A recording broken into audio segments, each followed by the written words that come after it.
여호수아서 7장 13절부터 26절의 말씀을 가지고 거룩을 회복하는 방법이라는 제목으로 함께 같이 하나님의 말씀을 나누기 원합니다. 여러분, 건강검진 자주 받으시나요? 건강검진 자주 받으시기를 권고드립니다. 건강검진은 사실 누구에게나 필요하죠. 병이 걸려서 증상이 나타나고 그게 좀 심해진 다음에 치료를 위해서 뛰어들면 너무 늦은 경우가 많잖아요. 그러니까 사실 지혜로운 것은 건강검진을 하는 것이죠. 그래서 많은 사람들이 이 건강검진의 필요성을 알고 있습니다. 근데 이 수많은 종류의 건강검진 중에 대장내시경이 있어요. 아시나요? 이 대장내시경을 준비하는 과정이 사실 쉽지가 않는데요. 검사 날짜가 정해지면 그 전날 뭘 해야 되죠? 금식을 해야 합니다. 저 같은 사람에겐 치명적인 어려움이죠. 하루를 금식을 해야 되고, 그걸로 끝이 아니죠. 이제 뭐 흰물 같은 거 이렇게 주거든요. 엄청 대용량 같은 거 주면은 그거를 다 마셔야 돼요. 그걸 다 마시고 나면, 그리고 나면 어떻게 해요? 밤새 화장실과 씨름을 하는 것이죠. 내 장을 다 완전히 비우는 아주 충격적인 밤샘의 시간들을 갖게 되는 것이죠. 그래서 할 수 있는 한 최선을 다해 내 속을 깨끗하게 비워내는 것이죠.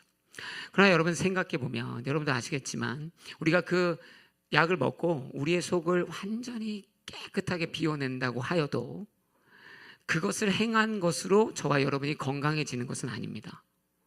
그건 그저 우리가 건강해지기 위해서 어떤 과정에서 우리의 속에 있는 더러운 것을 비워낸 것일 뿐이지, 아무리 힘들었다고 해도 그 대장 내시경을 위해 준비한 그 과정 때문에 저와 여러분이 건강해지는 것은 아니에요. 건강해지려면 이제 그 다음이 필요하죠. 그 다음날 의사를 만나면 그 의사가 진짜 이제 저와 여러분을 검사하는 것이에요. 그리고 나서 검사를 하다가 결과를 보니까 무언가가 있잖아요. 그러면 수술을 하거나 적절한 치료를 하는 것이죠. 그렇게 저와 여러분이 이 모든 과정을 통해서 건강해지는 것입니다. 그러니까 그냥 내 속만 비워냈다고 건강해지는 것은 아니다. 무엇이 필요하다? 의사의 손길, 검사, 치료가 필요하다.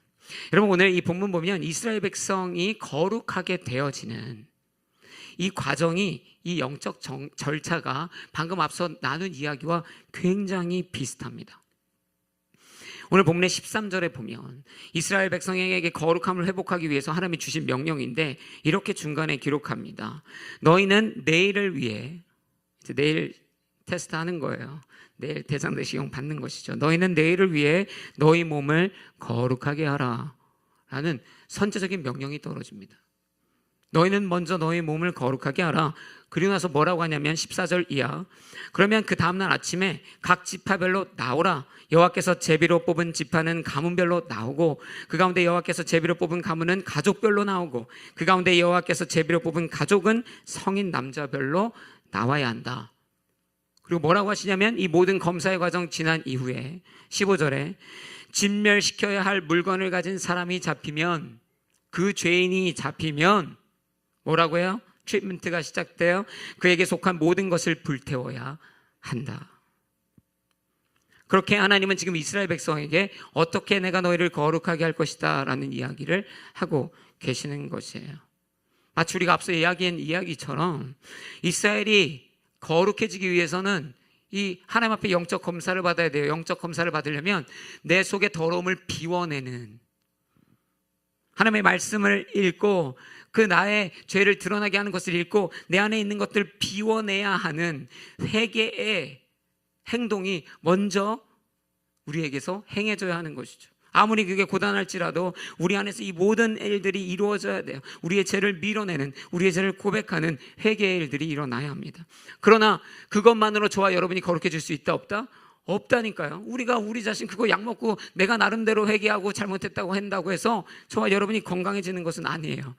그건 단지 준비일 뿐입니다. 그때 정말로 능력 있는 하나님께서 당신의 제비뽑기, 이 영적 내시경을 가지고 들어와서 우리를 진짜 검사하기 시작하시는 거예요. 그리고 그분의 능력으로 이제 우리가 깨끗하게 치료받기 시작하는 것이죠. 그러니까 같아요. 깨끗해지고 거룩해지고 건강해지는 것은 같은 절차입니다. 무엇이 필요합니까? 회개가 필요합니다. 먼저 저와 여러분이 우리 안에 있는 더러운, 내 안을 가득 채우고 있는, 내 생각을 가득 채우고 있는, 내 언어를 가득 채우고 있는 더러운 것을 쏟아내는 진정한 의미의 회개가 필요합니다. 그 다음에 무엇이 필요합니까? 그 쏟아진 그 죄 앞에 의사 되신 예수 그리스도께서 오셔서 그리스도의 보혈의 능력과 피로 우리를 회복시키는 것이죠. 회개가 필요하고 그리스도의 씻김이 필요합니다. 반드시 있어야만 거룩해지는 것입니다. 그런데 문제가 좀 있어요. 거룩의 첫걸음인 이 회개라고 하는 것에서 가끔 많은 사람들이 삐그덕댑니다. 그러니까 회개하고 싶어 하지 않는 경우들이 생긴다는 것이에요. 여러분, 제가 한국 방문할 때마다 아까 앞서도 잠깐 얘기했지만 사람들이 항상 그래요. 건강검진 꼭 받고 오시라고. 그럼 제가 건강검진 받을까요? 한 번도 받은 적이 없어요. 물론 뭐 그런 거는 받습니다. 뭐 이렇게 피검사 정도 하고 몸무게 재고 키 재고 뭐. 그러나 사실 이런 대장 내시경 이런 거는 받은 적이 없어요. 왜일까요? 제가 주로 한국을 10일 내외로 가거든요. 여기 있는 동안 언제든 한국을 가면 항상 10일 내외로 가요. 근데 대장 내시경 하려면 최소한 이틀은 손해보잖아요.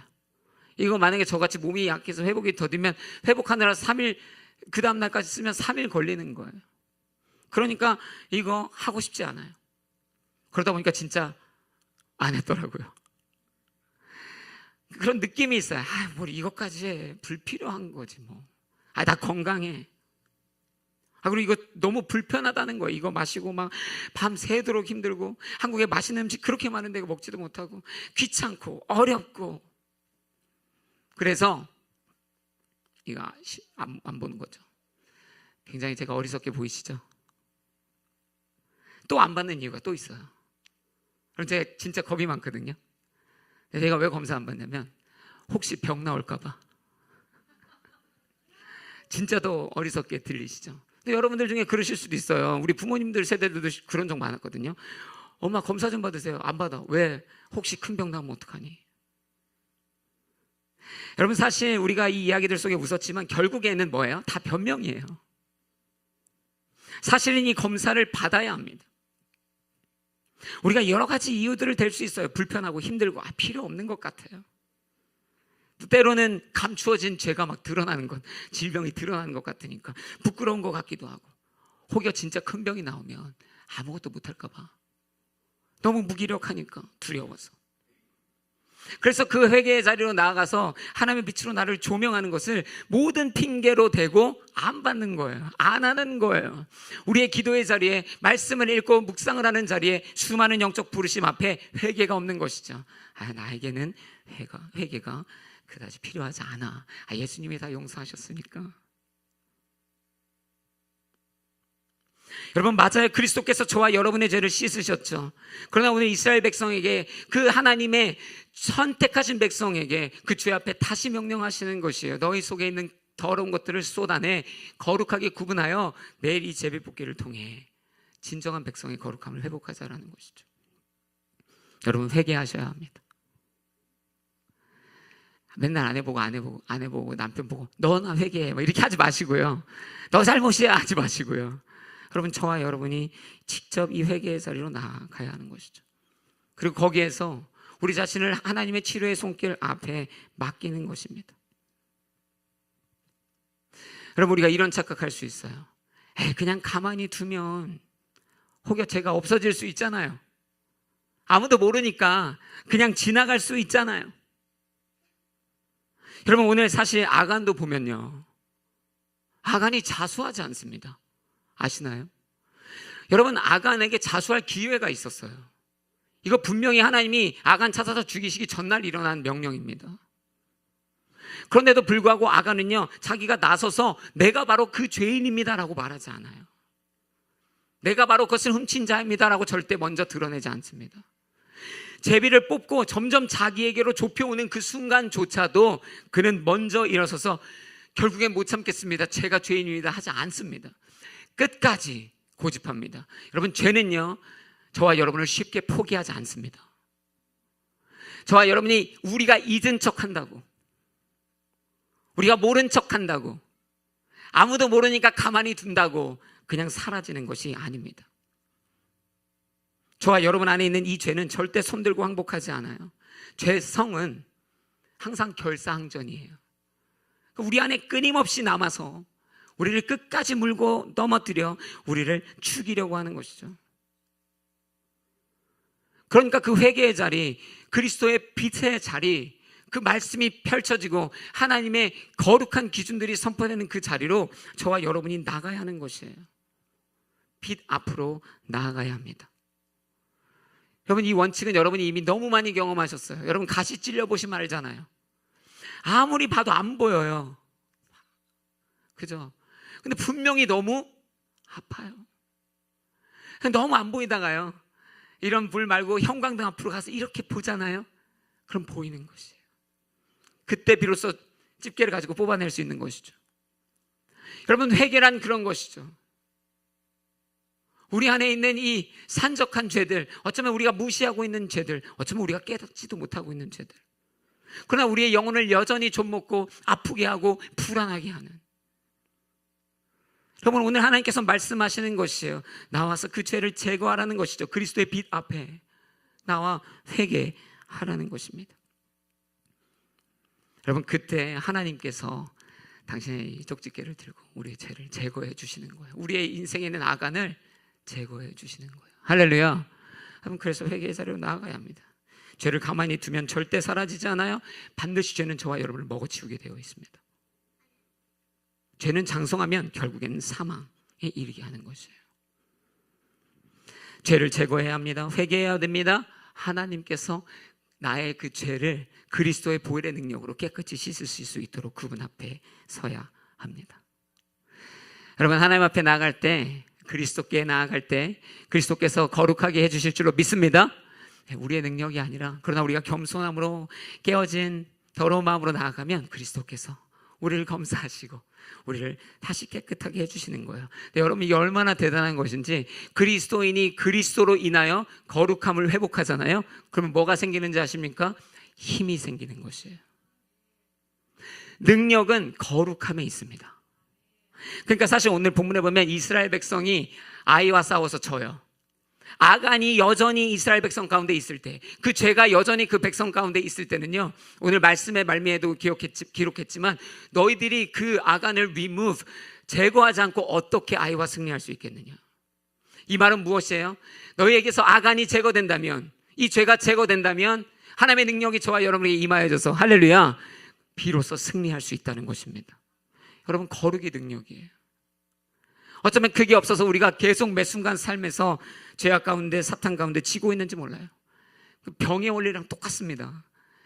육신의 질병이 있는 분들은요, 그게 자꾸 합병증으로 고생하는 거예요. 몸이 약하니까 이길 수 있는 것도 이기지 못하는 것이죠. 그러나 몸이 건강하잖아요. 하나님의 회복으로 거룩을 이루잖아요. 거룩은 능력입니다. 그러므로 수많은 죄의 유혹 앞에 이겨낼 힘이 되는 것이에요. 하나님, 어떻게 이 어려움을, 이 유혹을 이깁니까? 여러분, 그 답은 그리스도께 회개하고 그리스도께서 거룩하게 만드시는 그 축복의 자리로 들어갈 때 얻어지는 것이에요. 하나님께서 우리를 거룩하게 하신 줄로 믿습니다. 그렇지 않다면 여러분, 계속 우리의 삶에 회개의 자리를 세워가고 하나님 앞에 우리의 죄를 부끄러워도 낱낱이 그분께 맡겨드리며 참된 회복을 인생에서 경험하셔야 될 줄로 믿습니다. 오늘 본문에 또 두 번째 우리에게 주시는 메시지가 무엇인가 함께 나눠보기를 원합니다. 여러분, 혹시 그 가방 검사라고 하시나요? 그 공항에서 하는 거 말고요, 소지품 검사라고도 하죠. 그게 뭐냐면, 이제 제가 어렸을 때 한국에, 여러분들도 어렸을 때 한국에 계셨던 분들 많잖아요. 한국에 있으면 갑자기 조례 시간에 혹은 종례 시간에 갑자기 선생님이, 자, 오늘 가방 검사하는 날이다, 이래요. 지금으로 생각하면 진짜 인권도 없어. 가방 검사하는 날이다. 그러면서 뭐라 그래요? 자, 가방을 열어서 책상 위에 올려놓고 두 손은 다 머리 위로 실시. 그 애들이 막, 선생님, 막 이러죠. 그럼 당장 막 이렇게 올려. 그러면 이제 가방을 올려놓고 이렇게 머리에 손을 드는 거예요. 가방을 체크하는 거예요. 왜 이런 거 할까요? 예, 그때 당시 보면은 제 가방에 이 가져오지 말아야 되는 걸 가져오는 친구들이 있었어요. 아시나요? 너무 막 고개를 막 너무 끄덕이지 마세요.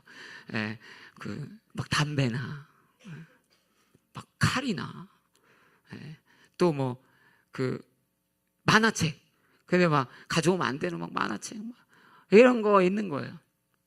여러분 저는 어땠을까요? 이렇게 무슨 웃음인지 모르겠지만 저는 사실 뭐 그런 걸 가져 다녀본 적이 없어요. 어떻게 보일지 모르지만 저는 진짜 모범생입니다. 진짜 그렇게 보이잖아요. 항상 뭔가 느낌이 되게 애매한데 지금 진짜 모범생이었어요.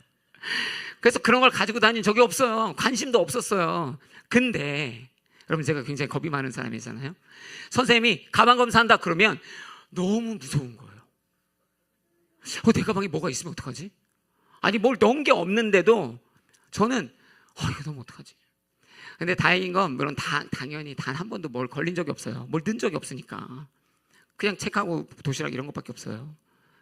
근데 여러분들 중에도 혹시 있을지 모르지만 간혹 꼭 걸리는 애들이 있어요. 딱 열었는데 막 담배 나오고 막 술 나오고 중학생인데 막 만화책 이상한 거 나오고 막 이래. 그럼 선생님이 이거 뭐야?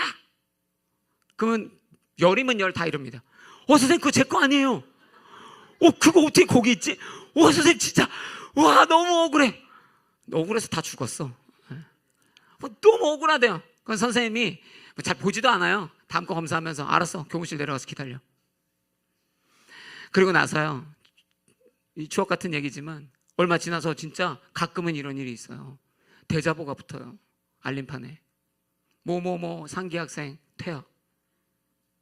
알고 보니까 그걸로 인해서 뭐가 발견돼서 이제 추궁을 하다 보니까 이 아이가 절대 하지 말아야 될 막 많은 일들을 했던 거예요. 그래서 학교가 그것을 그냥 뺏는 것 정도가 아니라 이 퇴학이 된 것이죠. 여러분 근데 이게요, 많은 학생들에게 굉장히 강력한 메시지가 되는 거예요. 무슨 메시지예요? 나쁜 거 가져가다 걸리면 잘못되는구나 이거. 큰일 나는구나. 그러니까 그날 안 걸린 친구들 뭐예요? 이제 조심해야겠다. 저 같은 사람은 뭐예요? 진짜 무섭죠. 겁이 많으니까. 그래서 여러분 제가 진짜 기억하는데 한 번 그 일이 있고 난 이후는 제가 쉬는 시간마다 가방을 검사했습니다. 제가 좀 집착적인 사람이에요. 제가 지금도 그래서 고생하는데 너무 집착적이야. 그래서 막 계속 검사하는 거예요. 왜냐하면 혹시 누가 내가 모르는 사이에 넣을 수 있잖아요. 그 생각을 버릴 수가 없는 거예요. 그러니까 막 쉬는 시간마다 시작하면 수업 시작할 때 한 번씩 열어보는 거죠. 여러분 그런데 좀 불쌍해 보이지만 저는요 되게 행복했어요. 왜요? 그래서 매 순간마다 제 가방에 뭐가 없는지 확실히 알고 있었어요.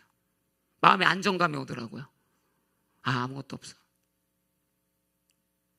여러분 이게 우리가 죄에 대해서 이야기하는 이 원칙에서 적용하는 법칙과 똑같습니다. 여러분 우리가 무엇을 해야 하는가? 항상 자기 점검이에요. 걸리고 나서 무언가가 아니라 이 메시지, 하나님이 오늘 주시는 이 메시지는요, 결국엔 하나님께서 아간을 처벌하시는 이 과정을 누가 보았다? 그 이스라엘 모든 백성이 다 본 것이에요. 얼마나 무서운지 몰라요. 그 가정까지 다 죽여버리고 불로 태워버렸다니까요. 이게 얼마나 강력한 메시지가 됐는지 몰라요. 이스라엘 백성이 다 이 메시지를 받았습니다. 죄를 가지고 다니면 안 돼. 죄가 있는지 없는지 항상 내 삶에 뭐 해야 된다고요? 체크해야 된다고요. 자칫 잘못하다간 저렇게 될 수 있어. 그것이 오늘 저와 여러분에게 주시는 하나님의 메시지인 것이죠. 그저 거룩함을 논할 것이 아니라 매 순간 저와 여러분의 생각을 점검하고 내가 보는 것, 내가 듣는 것, 내가 말하는 것, 내가 행동하는 것, 끊임없이 매 순간을 점검하는 것이에요. 저와 여러분의 이 영적인 가방을 체크하는 것이죠. 혹시 내가 생각지도 못한 더러운 것들을 가지고 있는 것은 아닌가? 가끔 그렇잖아요. 우리 죄가 아니라고 생각하고 우리의 판단으로 그 안 좋은 것들을 가지고 다니다가 선생님 막 이거 뭐야 하면 그거 나쁜 건가요? 이런 얘기하는 친구들 있잖아요. 딱 그런 일들이 영적으로 일어나는 거예요. 수많은 죄 가운데, 반복되는 죄 가운데, 익숙해진 죄 가운데 그것이 죄인지도 모른 죄. 여러분 끊임없이 점검하는 자라야만이 우리가 완벽하게 거룩을 이룰 수는 없어요. 그러나 거룩함의 걸음을 매일 한 걸음씩 더 살아낼 수 있다는 것이죠. 자기 점검이 필요하다. 우리 옆에 분에게 그래서 한번 이렇게 얘기해 주세요. 자기 점검이 필요합니다.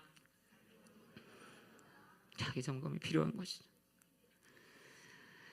그럼 하나님께서는요, 무서운 사실이 뭐죠? 저와 여러분의 마음을 아세요.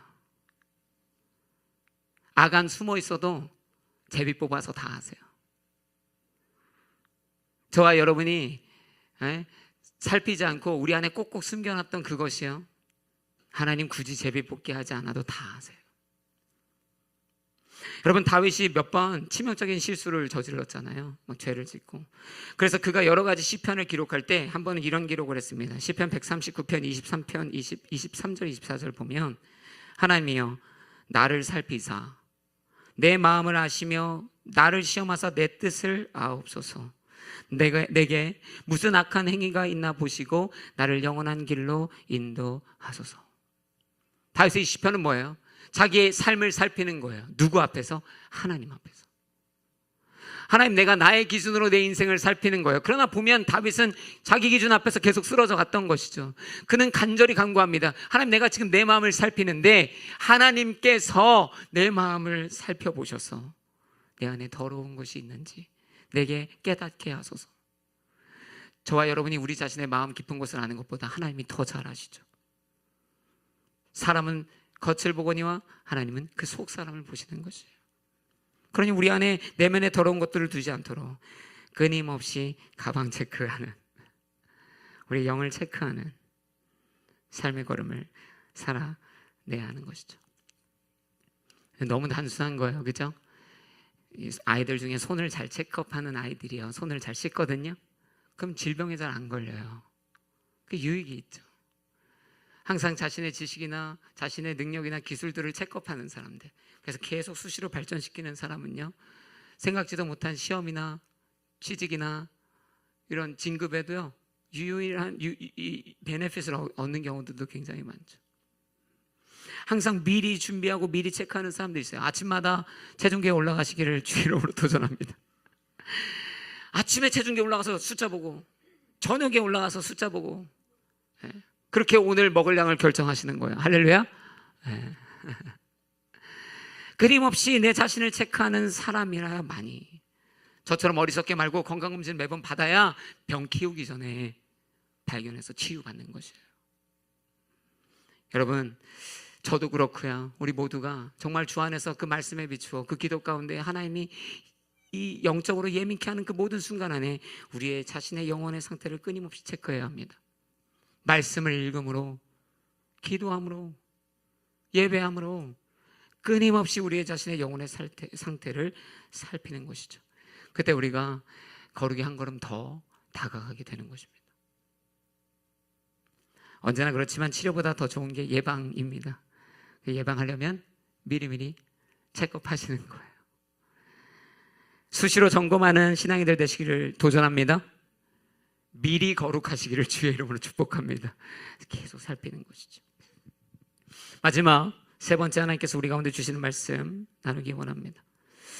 오늘 본문의 21절에 보면 이제 다 들통난 상황이 기록되어 있습니다. 전리품 가운데 신할의 아름다운 외투와 은 200세겔과 50세겔 나가는 금덩이 하나를 보고 아간이 이렇게 얘기합니다.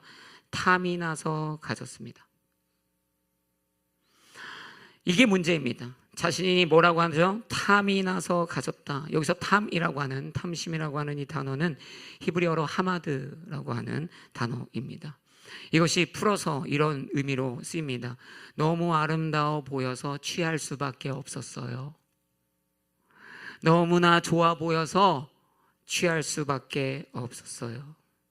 여러분, 그것이 탐심입니다. 여러분들, 이것이 이 똑같은 단어가 태초의 인류의 첫 죄에 기록되어 있습니다. 그래서 우리가 창세기 3장 6절에 보잖아요. 그러면 여자가, 이브가 나오거든요. 여자가 그 나무를 본즉 먹음직도 하고 보암직도 하고 지혜롭게 할 만큼 탐스럽기도 하더라는 거예요. 여기서 이 탐스럽다는 것이 바로 이 하마드라고 하는 똑같은 단어입니다. 너무 좋아 보여서 취할 수밖에 없었다. 그래서 그것을 냉큼 떼어서 먹은 것이죠. 여러분, 이것이 이 탐심의 본질입니다. 취하지 말아야 할 것을 아름답게 보게 하는 것, 우리를 속이는 것, 그리고 결국 그것을 취하게 하는 것. 너무 좋아서 그랬어요. 너무 재밌어 보여서 그랬어요. 아이들 캔디 먹고 또 먹고 또 먹고 너무 맛있어 보여서 그랬어요. 말은 다 다른데 사실 본질은 다 똑같아요. 수많은 변명들을 내세우며 내 욕심을 채우는 것이죠. 그럴 수밖에 없었어요. 너무 좋아 보여서 그랬습니다. 여러분, 이 탐심이라는 욕심이 정말로 무서운 게 하나님의 의지를 넘어서게 해요. 하나님이 이거 안 된다 하는 하나님의 의지가 있잖아요. 근데 탐심은요, 우리로 그걸 넘어서게 해요. 하나님 그럼에도 불구하고 이거 너무 예뻐 보입니다. 하나님 안 된다고 하셨지만 그것이 하나님의 의지이지만 그럼에도 불구하고 이거 너무 좋아 보여요. 그래서 이것만큼은 내가 취해야겠습니다. 탐심은 변명의 갈치자입니다. 변명을 먼저 던져놓고 무조건 갈치해버리는 것이에요. 얼마나 무서운 마음인지 모릅니다. 성경이 그래서 이 탐심에 대해서 한 구절로 이렇게 얘기해요. 골로새서 3장 5절인데요. 이렇게 이야기합니다. 탐심은 곧 우상숭배니라. 다른 죄에 대해서 더 심각한 이야기를 합니다. 탐심은 곧 우상숭배니라. 그럼 우상숭배가 무엇입니까? 하나님과의 나의 완벽한 단절입니다. 영원한 죽음입니다. 탐심이요, 진짜로 파괴적입니다. 이걸 굳이 오늘날의 단어로 비교해 보자면 사탄이 가지고 있는 핵폭탄과도 같은 것이에요. 이건 어디다 던져도 다 엄청난 희생을 가지고 옵니다. 이브와 아담이요, 그냥 보기에 좋아 보여서 따먹은 거예요. 지혜도 줄 것 같고 배도 불릴 것 같고. 그런데 뭐가 들어오죠? 죽음이 들어옵니다. 온 인류에 그저 그 여인의 탐심에서 시작된 결과가 죽음입니다. 온 인류의 죽음이에요. 가룟 유다의 탐심은 뭐죠? 은 30세겔 좀 얻어보겠다는 거예요. 그 예수님 팔았거든요. 그 결과가 뭐죠? 자신의 라이프예요. 그 결국에 자살해서 죽어지는 것이에요. 탐심으로 얻고자 했던 건 얻지 못하고 생명을 잃었죠. 아나니아 삽비라 자기 전 재산 팔아서 하나님께 드리겠다고. 그러더니 그 견물생심 돈 보고 욕심나서 자기 주머니에 챙기고 성령 속였다가 어떻게 돼요? 그 안타깝지만 탐심, 직결심판으로 그 자리에서 죽임당했죠. 아간이 오늘 보여준, 아간의 탐심이 보여준 결과가 무엇입니까? 안 져도 되는 전쟁에서 졌거든요. 그것도 슬픈데 36명이나 죽었어요. 아니, 여리고 들어갈 때도 안 죽었는데. 파괴적이죠. 죽음이죠. 그게 끝입니까? 자기의 집안 전체가 다 죽음에 이른 것이죠. 여러분, 제가 보니까 톨스토이의 유명한 단편 중에 여러분들도 그런 거 좋아하시는 분들 아실 텐데, 사람에게 얼마나 많은 땅이 필요한가? 라는 제목의 그 단편이 있어요. 혹시 읽어보셨나요? 굉장히 유명한 건데 아마 얘기를 들으면 뭔지 아실 거예요. 거기 보면은 파홈이라고 하는 농부가 하나 나오는데요. 그가 이제 이런 생각을 해요. 땅만 많으면 걱정 없이 살겠다.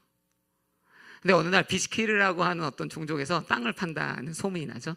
그래서 이제 땅을 얻으려고 거기 갑니다. 그랬더니 비스키르 족장이 오늘은 딜데이 이러면서 딜을 하나 줘요. 그게 뭐냐면 해가 지기 전까지 당신이 가서 돌아오는 땅은 다 당신 겁니다. 이런 얘기를 해요. 말도 안 되는 조그만 돈 내놓고 어디까지 가든 가고 해 질 때까지 돌아만 오면 다 당신 겁니다. 그런데 만약에 해 질 때까지 돌아오지 못하면 당신 아무것도 얻을 수 없습니다. 뭔지 아시겠죠? 그래서 오케이, 그리고 갑니다. 어느 정도 갔다가 돌아오면 되겠죠? 그러나 이 친구가 돌아올 생각을 안 합니다. 조금만 더 가보자. 조금만 더 가보자. 이 탐심이 그 안에서 그를 부추기기 시작해요. 조금만 더 가다가 이제 눈에 진짜 해가 지는 게 보이기 시작한 거예요. 이제 어떻게 해야 되죠? 아무리 탐심이 있지만 돌아가야 내 거 되니까 돌아오기 시작하는데 느낌이 딱 와요. 이거 못 가겠다. 그래서 어떻게 합니까? 마치 마라톤 선수처럼 막 진짜 정말 죽는 사람처럼 막 미친 듯이 뛰기 시작합니다. 그래서 결국에는 그 스타팅 포인트로 돌아옵니다. 그러고 나서 해가 거짓말처럼 딱 떨어진 거예요. 어떻게 됐을까요? 그는 그렇게 해가 떨어지는 동시에 이야 하고 스타팅 포인트로 돌아와서 이야 하면서 쓰러져서 그 자리에서 죽었어요. 너무 힘들어서. 여러분, 이야기예요. 너무 슬퍼하지는 마세요. 그런 얘기 너무 많잖아요. 마이다스의 손이라고 우리에게 알려진 막 킹이 내가 만지는 모든 거 다 금이 됐으면 좋겠어요. 그랬더니 그 소망을 들어줬네. 그 만지니까 다 골드가 되는 거예요. 여러분, 갖고 싶으신가요? 행복했을까요? 불과 얼마 안 가서 슬픔의 눈물을 흘렸어요. 왜? 자기의 딸을 안았다가 딸이 금으로 변해버렸죠. 여러분, 우리가 가진 탐심의 결과는 참혹합니다. 여러분, 주식으로 일하시는 분들 말고 주식으로 갬블하시는 분들 있잖아요. 뭐 이렇게 분위기가 괜찮죠? 주식으로 일하시는 분들은 합법적이고 좋은 거니까 훌륭한 일들 하고 계시는 거고요. 주식으로 갬블하시는 분들이 있다고요. 근데 보면 대부분 다 전 재산을 잃는 경우가 많아요. 탐심은 브레이크가 없기 때문입니다. 어디서 멈춰야 되는지를 가늠하지 않아요. 탐심은 그런 것이 없어요. 그러니 반드시 우리를 죽이고 맙니다. 우리만 죽이는 것이 아니에요. 이 탐심은요, 결국에는 나로부터 시작될지언정 가정과 교회와 회사와 나라와 민족, 그럼 우리가 보는 이 탐심의 문제가 일으킨 큰 사건들을 보면 한 명이 탐심 가져서 전쟁이 일어나는 거예요. 한 명이 탐심 부려서 회사가 독점하기 시작하고 환경 파괴하기 시작하기도 하는 거예요. 한 명이 이 탐심으로 시작하여서요, 여러분, 사이비 종교 같은 것도 생기는 것이에요. 여러분, 저와 여러분이 꼭 기억해야 되는 사실이 이것입니다. 별것 아닌 탐심은 없습니다. 이 정도 탐심은 괜찮아, 이런 건 없습니다. 탐심은 언제나 너무나 파괴적입니다. 그래서 탐욕을 절제하지 못하면서 거룩한 인생을 살아내는 것은 사실은 가장 모순적인 일이요 불가능한 일입니다. 욕심의 소용돌이에 갇혀 사는 인생. 아간이 그 탐심으로 수많은 사람이 자기 가족까지 다 죽었어요. 야고보서 1장 14절 15절, 그래서 아까도 인용했지만 그 유명한 말씀이 기록되어 있는 것입니다. 욕심이 잉태한 즉 죄를 낳고 죄가 장성한 즉 사망을 낳느니라. 가벼운 탐욕은 없다. 그러니까 여러분, 탐심에 물 주지 마십시오. 여러분 마음 가운데 막 탐욕의 마음이 일어나면 조금만 그 욕심이 장성하는 순간 죽는 것이에요. 나만 죽나요? 주변 다 죽이는 것이에요. 소용돌이, 멈추지 않는 불과 같이 우리의 주변을 다 채우는 것이죠. 다윗이 이쯤이면 괜찮아, 탐욕 부렸다가 그 여인을 취하는 것처럼 저와 여러분이 그 탐욕을, 그 탐심을 절제하지 못하고 끊어내지 못하면 이 시대의 다윗 되는 것이에요. 좋은 의미로가 아니라 똑같이 밧세바 범하는 그런 죄인 되는 것이죠. 여러분, 메시지는 그래서 너무 간단하잖아요. 탐욕을 버려야 합니다. 우리 안에 일어나는 이 탐심을 버려야 합니다. 취하려고 하는 욕심, 빼앗으려고 하는 욕심, 변명하는 입술. 이래서 어쩔 수 없었어요. 너무 좋아 보여서 그랬을 뿐이에요. 금지된 것을 소망하는 그 모든 열망을 다 내려놓으십시오. 하나님이 안 된다고 하셨는데도 그 의지를 꺾고 반드시 그것을 얻어내고야 말겠다는 의지가 안에서 발현된다면 당장이라도 무릎을 꿇고 회개의 자리로 나가십시오. 하나님 앞에 가슴 뛰으며 기도해야 됩니다. 하나님, 내 안에 있는 이 욕망과 이 탐심 절제하지 못하고 사그러들지 않는 이 욕망의 불길들이 떠나가고 식어지게 하여 주옵소서. 여러분, 파도도 잠잠케 하시는 하나님이 저와 여러분 안에 있는 죄의 소용돌이를 잠잠케 하지 못할 이유가 없습니다. 기도할 때 하나님께서 우리 안에 하나님을 향한 갈망으로 채워주실 줄로 믿습니다. 탐욕으로 불타오르는 것이 아니라 그리스도를 향한 갈망으로 가득 채우는 것이죠. 그 사랑으로 가득 채우는 것이죠. 그때 진정한 의미의 거룩을 또 한 걸음 더 그 거룩에 다가가게 되는 저와 여러분이 될 줄로 믿습니다. 말씀 마무리하겠습니다. 거룩을 회복하려면 세 가지 얘기했습니다. 아주 단순 명료한 세 가지를 얘기한 것이에요. 회개하십시오. 사람이 아닌 주님 앞에 나아가 회개하시고 그 주님께서 저와 여러분의 마음 가운데 오셔서 그 마음을 감찰하시고 치료하시게 그분께 내어드리는 것이에요. 거룩을 회복하려면 수시로 우리 자신의 삶을 검사해야 합니다. 그리스도의 말씀에 비추어 기도하는 영적인 민감성 안에서 끊임없이 자기를 점검하시기를, 미리 거룩하시기를, 소망하며 나아가기를 축복하고 무엇보다 탐욕을 버리시기를 주의 이름으로 도전합니다. 기도하겠습니다.